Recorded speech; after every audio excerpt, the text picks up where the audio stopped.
Talvez você já tenha ouvido falar. Tem uma ideia, mas você realmente entende o que é CDI? Hoje, o Cafeína vai explicar no detalhe o que significa a sigla que tem o poder de definir quanto você ganha ao investir. Segundo o Google, o que é o CDI foi uma das 20 perguntas sobre finanças mais feitas no Brasil no mês de março. Nós vamos te dar a resposta e vamos mostrar a relação entre o CDI e a taxa básica de juros da economia, Selic. E ainda, os fundos multimercados que estão driblando a crise. E também no Pitaco, a ampliação do Corona Voucher. Será que a Bolsa se sustenta aos 80 mil? Não esquece de dar o seu like, compartilhar o nosso canal. E hoje eu tenho um pedido especial, viu, Semi? Eu quero saber o que a galera tá com dúvida, o que eles querem saber nesse momento aí difícil que a gente tá passando. Então eu quero pedir pra galera nos ajudar aí no post, colocar quais tipos de assunto que eles querem ver no Cafeína. Exatamente. Aqui no Cafeína você ajuda na pauta. Muito bem, roda a vinheta.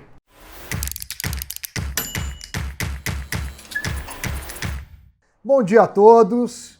Ele está entre nós. Sempre é citado nas pautas de investimento. Mas você sabe explicar o que é o CDI?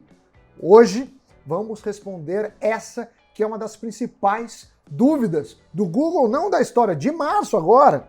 Pri, por onde começamos você, que é a nossa editora-chefe, que explica as coisas com clareza única? Pois é, primeiro eu fiz a pergunta lá do que o pessoal quer saber, porque assim, me surpreendeu muita gente ter dúvida ainda sobre... Você já é uma investidora avançada. Não, agora eu quero saber o que o nosso espectador do Cafeína pensa, se o pessoal já conheceu ou não, mas fato é que a gente tentou então produzir aqui um programa bem aprofundado sobre o CDI, que quem já tem uma noção vai aprender um pouco. Quem não sabe vai aprender o que é. A gente pega na mão e leva. Exato, essa é a ideia. Então, eu conversei com o Murilo Viana, que é especialista em finanças públicas.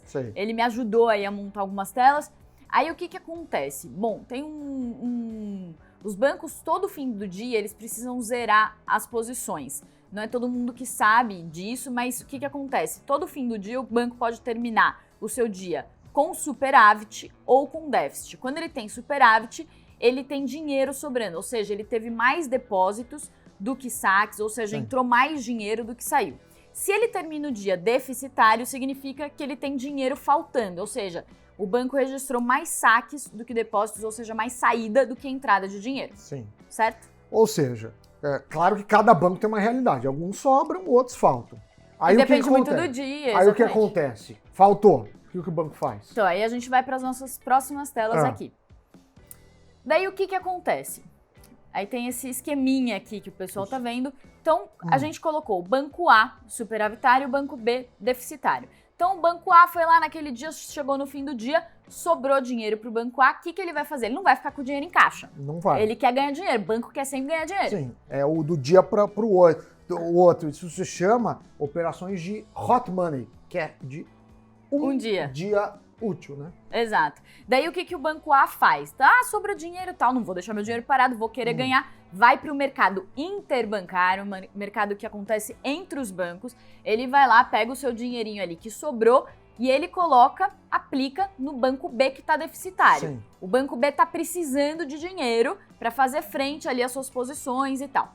Então a gente tem aqui, aí um banco transfere para o outro um certificado de depósito interbancário, ou seja, que é um título, e aí é um título que é de um dia e com baixíssimo risco. Então, assim, essa operação aqui que acontece entre os bancos, como ela é num curtíssimo prazo e ela tem baixíssimo risco, ela é feita a taxa DI, que é uma taxa que fica muito próxima à Selic, a gente vai explicar por quê, mas que é a taxa livre de risco, é a menor taxa que a gente tem hoje no mercado.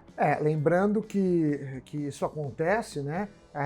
Você tem uma média, né? Então todo dia vai ter um CDI, que é isso, né? Você negocia em taxa ao ano, mas na verdade você está emprestando por um dia útil. E aí uma fração da taxa anualizada, né, Seb? Exatamente. Por isso que o banco gosta de emprestar vinculado ao CDI. Porque ele fala assim, se eu estou captando ou aplicando esse valor, eu te dou uma porcentagem disso. Então tem banco que está pagando os 80%, banco grande paga menos. Banco menor paga às vezes 110, 120. A gente viu essa semana que passou, no Cafeína, banco pagando 143% lá na Isinvest. Então, isso é um índice muito importante para quanto as aplicações, claro, de renda fixa estão sendo remuneradas. É a base para mais ou menos todas as operações do mercado. Mas a gente vai mostrar, então, o que acontece dentro do sistema bancário para que a taxa DI, que é o Certificado de Depósito Interbancário. Então, a taxa Selic Meta. Vale falar que essa Selic Meta é aquela taxa Selic que você escuta nos jornais, que você escuta aqui no Cafeína, a gente falando que o Copom, que é o Comitê de Política Monetária do Banco Central, definiu uma meta para a taxa Selic. A cada 40 dias. A cada 45 dias. Aí a gente tem 40 ou 45? Agora 45. Então eu estou já fazendo confusão. São 8 Muito vezes obrigado. por ano. E daí, assim, a gente tem, então, a Selic Meta, que agora está em 3,75% ao ano. Vale falar que no dia 6 de maio, próxima reunião do Copom, a expectativa é de queda.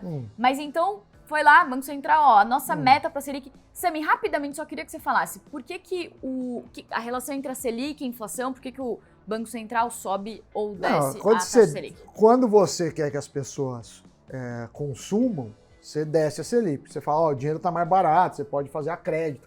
Mesmo os empresários tendem a investir mais. Você vai falar, se eu ficar dormindo em casa e pôr no Tesouro Direto, eu vou ganhar menos. Então, motiva isso. Quando você quer conter o consumo, porque está subindo muito a inflação, não está dando conta, você sobe a Selic. Aí você tira dinheiro de circulação, a pessoa vai falar, não, eu não vou comprar, eu vou investir. O empresário muitas vezes fala, olha, melhor eu investir do que agir na economia. Então, sempre o Banco Central fica nesse dilema. Muito alto. Você contém a inflação, mas também você segura muito a economia. E muito baixo você pode ter inflação. Então esse é o ponto que o comitê fica tentando regular. O ponto que é suficiente para não estourar a inflação e para estimular a economia. Exato. E a gente teve taxas muito altas históricas, hoje está em 3,75 e já a projeção de 3,25 para o final do ano. Exato. E hoje a gente está num momento extremamente atípico, então mesmo o Banco Central baixando hoje, né, a taxa, a gente não tem um reflexo tão grande em termos de consumo. Mas então, voltando aqui para a nossa explicação sobre o CDI. Aí o que pode acontecer? Vamos supor que nessa situação aqui os bancos estejam com dinheiro sobrando, ou seja, teve mais depósito do que saque. O que acontece quando tem dinheiro sobrando? O termo técnico para isso, né, Sami, é quando a gente tem uma alta liquidez aí no mercado. Então a gente tem dinheiro sobrando, tem uma alta liquidez. Aí o que acontece? Os bancos vão lá, querem ganhar dinheiro ali de um dia para o outro. Todos os bancos querem aplicar o dinheiro. Banco Sami quer aplicar, Banco Priscila quer aplicar, Banco Renatinho, Banco Quinho, o pessoal que está lá, todo mundo quer aplicar. O que acontece com a taxa? Que os bancos que vão receber esse investimento, o que acontece? Alguém tem que receber, né? Exato. Se todo mundo quer, não fecha o mercado. Mas alguém que vai receber vai falar, já que tem um excesso de oferta, eu vou te pagar menos. Menos. Aí a taxa do CDI vai cair. Ficou aí, a gente botou hipoteticamente 3,6%, então tá um pouco menor do que a meta da Selic. O que faz o governo, o que faz o Banco Central? O Banco Central fala, bom, eu preciso deixar ali na meta, que eu tenho uma meta de inflação ali, as coisas não podem se descontrolar. Aí no Sistema Especial de Liquidação e Custódia, que se chama Selic, inclusive dá o nome para Selic Meta, o que acontece dentro desse sistema aqui, que é computadorizado e tal? Acontecem várias transações de título. O DEMAB, que é o Departamento de Mercado Aberto, ele vai lá e fala assim, bom, eu vou vender títulos públicos, porque aí o que acontece? Os bancos vão comprar esses títulos, eles vão dar dinheiro para o governo, para o Banco Central, os bancos vão ficar com os títulos. O que acontece com o dinheiro? Liquidez diminui, certo? Porque os bancos abriram mão do dinheiro deles, deram ali para o governo. Justamente... Então diminui o dinheiro que está na mão dos bancos. O que acontece quando a gente tem menos dinheiro circulando?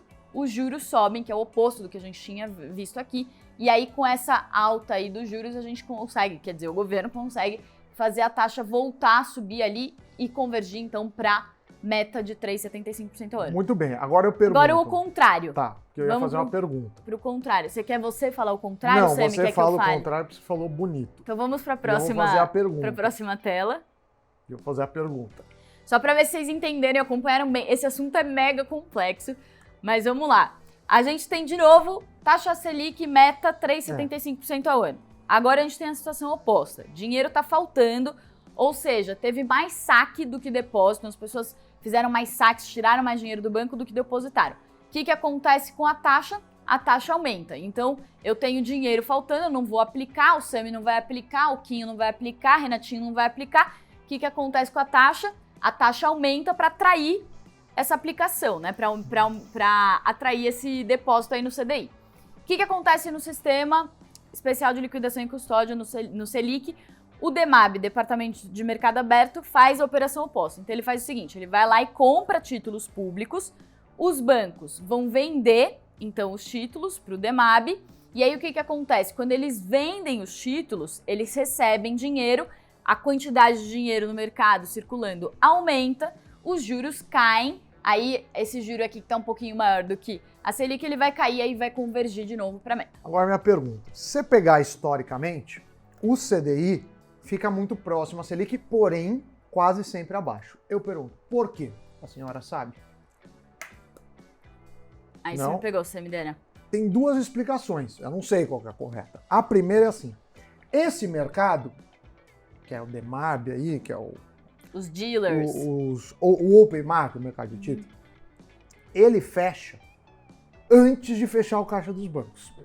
Aí o banco fala assim, bom, eu podia emprestar para o governo a 3,75, por exemplo. Mas o governo já fechou, então eu topo emprestar a menos do que não ganhar nada. Essa é a primeira explicação. Porque historicamente não fica, às vezes, maior ou menor. Quase sempre fica menor. Segunda explicação, que é meio teoria da conspiração. Para que banco é bom o CDI baixo? Quem que ganha com o CDI baixo? Quais bancos ganham? Todos. Todos, porque eles remuneram os seus clientes disso. Então, se eu sou o banco A e empresto uma taxa baixa para você, você é o banco B, empresta para o C, que poder e ficar fazendo isso sempre, o que vai acontecer com o CDI? Vai abaixar a taxa. E quem ganha? Todo mundo. Então, há quem diga que os bancos fazem essas operações para baixar a taxa. E há quem diga que é por causa do horário. Eu não sei, mas a gente traz as duas versões para o nosso ouvinte, espectador, fã. Será que temos fãs? Não sei. Esperamos que sim. Quem sabe? Boa, muito bem. Sam. Então, tá aí a explicação mais teórica e tal, Sim. mas agora vamos para a prática. O que você tem que saber sobre o CDI? Que o CDI, ele é um indexador, então a taxa ali do certificado de depósitos bancários que os bancos ficam trocando entre eles, essa taxa ela serve como parâmetro para o seu investimento.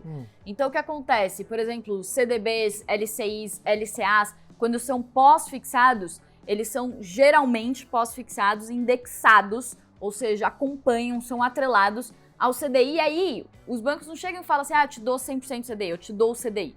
Eles, às vezes, podem dar menos do que o CDI completinho, então eles dão, sei lá, 70%, 90%, ou podem até chegar a pagar mais do que o CDI, pagando, sei lá, 105% CDI, 120% CDI.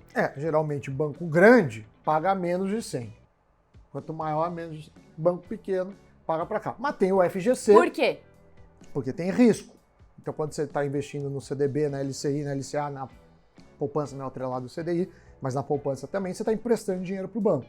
Então, o banco tem mais risco de não pagar e tem que te pagar mais. Porque se você fala assim, tem um banco grandão que está pagando a mesma coisa que o pequenininho, para que eu vou correr o risco do pequenininho? Exato. Eu vou no grandão. Então, isso é natural. Só que no Brasil você tem o FGC, que é aquele Fundo Garantidor de Crédito, a gente vai pôr o card aqui, falando disso. Então, pagam mais. Agora, não adianta você falar, eu tenho um CDB que remunera a CDI, porque você pode estar a 70%, que é uma bela de uma porcaria, não paga nem a inflação, ou você pode estar a 140%, que não é a taxa mais maravilhosa do mundo, mas para os dias de hoje é uma taxa bastante razoável, já que está 3,75%. Aqui é rendimento bruto, certo, Priscila? É isso, sem o IR.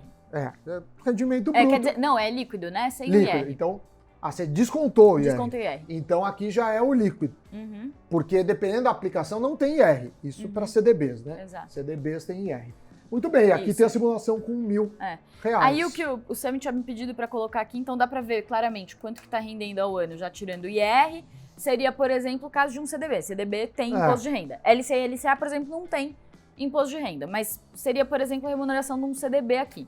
Então, você foi no banco, o banco falou, eu pago 90% do CDI. O que você vai ganhar com 90% do CDI? Como o CDI fica muito próximo da Selic, como a gente mostrou antes, você vai ganhar cerca de 2,78% ao ano. E aí, o valor final, se você investiu R$1.000, ele chega a 1.028. O Sami tinha me pedido para colocar percentuais próximos do CDI, né, Sami? Então, porque às vezes a pessoa fica se matando, aí você vai falar, percentualmente até vale, mas é R$2. Então depende muito do tempo, obviamente, porque isso é um ano. 2 bancos com risco muito próximo, né?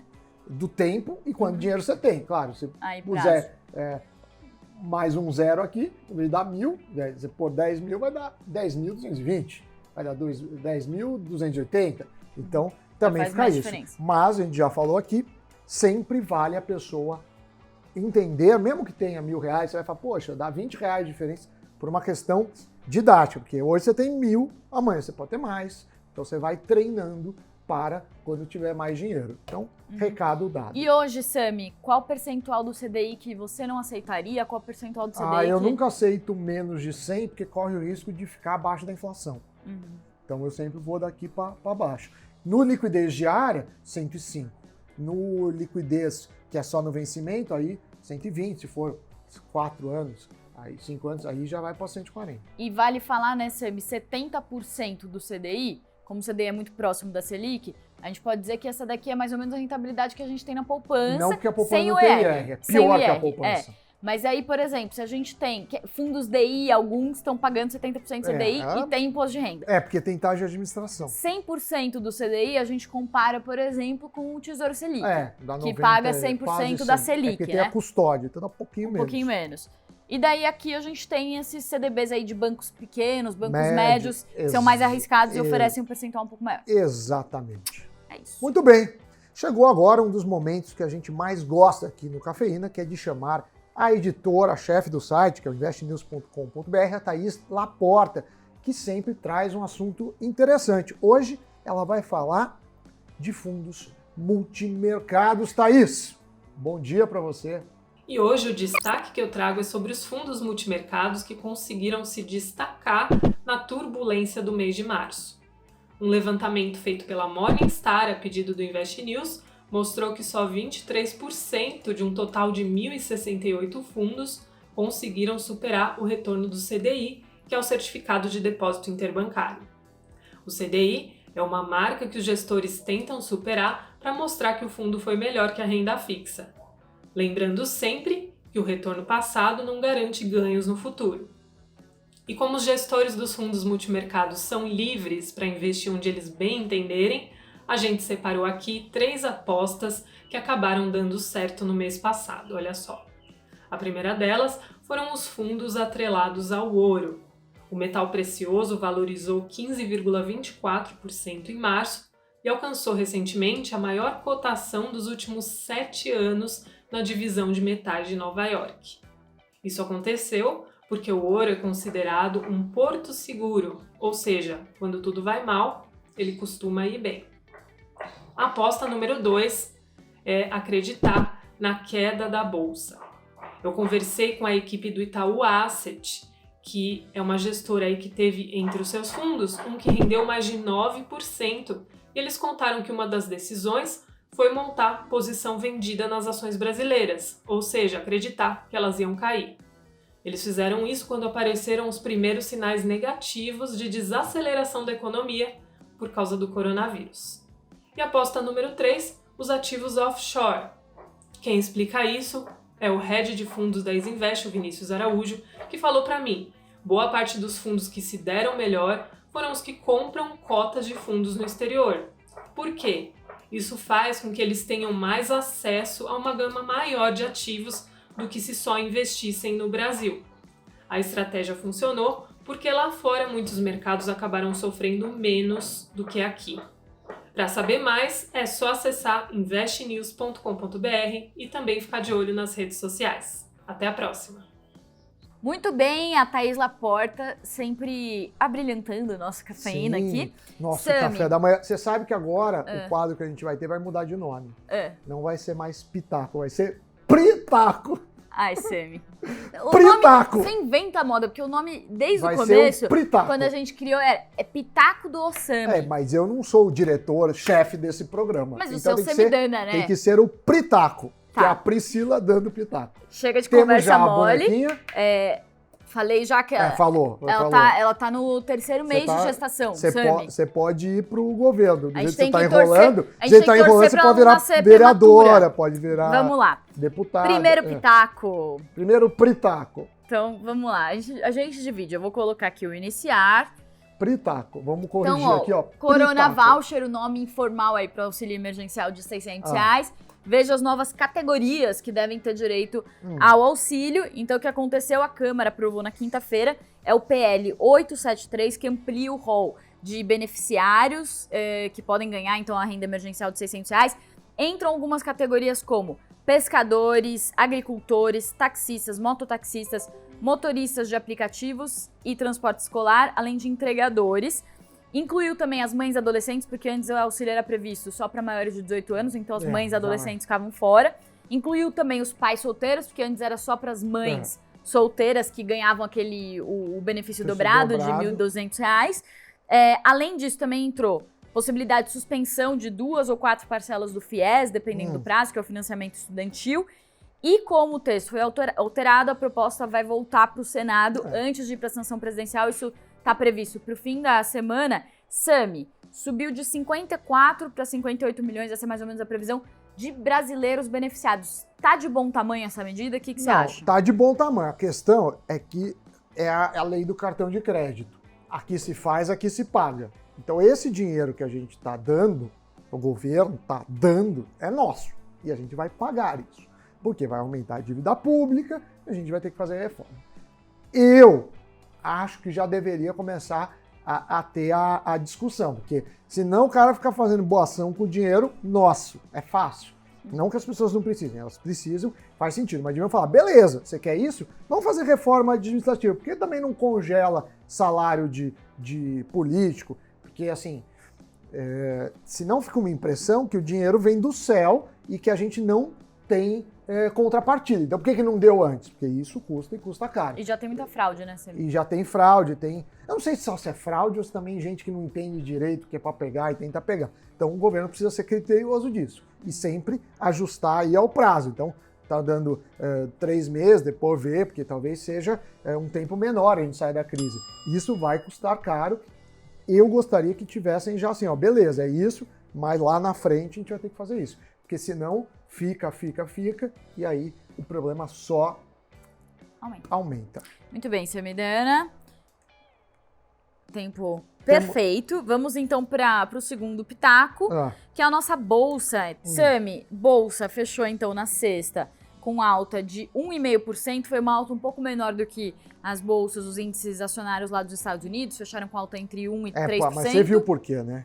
Então, vou citar alguns motivos, você fala os seus. Mas assim, o que eu li foi que aqui algumas tensões políticas atrapalhando um pouco o nosso cenário, por causa do feriado, também porque tem menos negociação, então, segunda emenda de feriado, hoje, bolsa funciona, só que amanhã não funciona, então tem menos negociação, então o pessoal já realiza ali os seus lucros antes do feriado.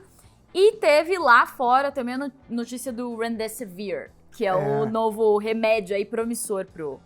Então, esse remédio aí foi anunciado, né? Uma pesquisadora da Universidade de Chicago conduziu um estudo lá de 135 pacientes que estavam já em estado grave. 125, não? 125 ou 135, mas 2 tomaram o remédio, dos que tomaram o remédio, só 2 morreram. Qual que é o problema? Muito promissor.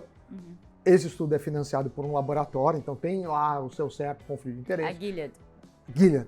A questão é que não foi feito a amostra randomizada. Porque como é que se faz? Você dá para pessoas com a mesma característica, um toma o remédio, outro toma o placebo, aí você vê se melhorou. Nesse caso, todo mundo tomou. Então você não sabe se eles já não seriam curados, por exemplo, sem ter tomado. Mas, de qualquer forma, isso animou as bolsas do mundo inteiro, subiu a Europa, subiu os Estados Unidos. A gente espera, obviamente, que o remédio de fato funcione.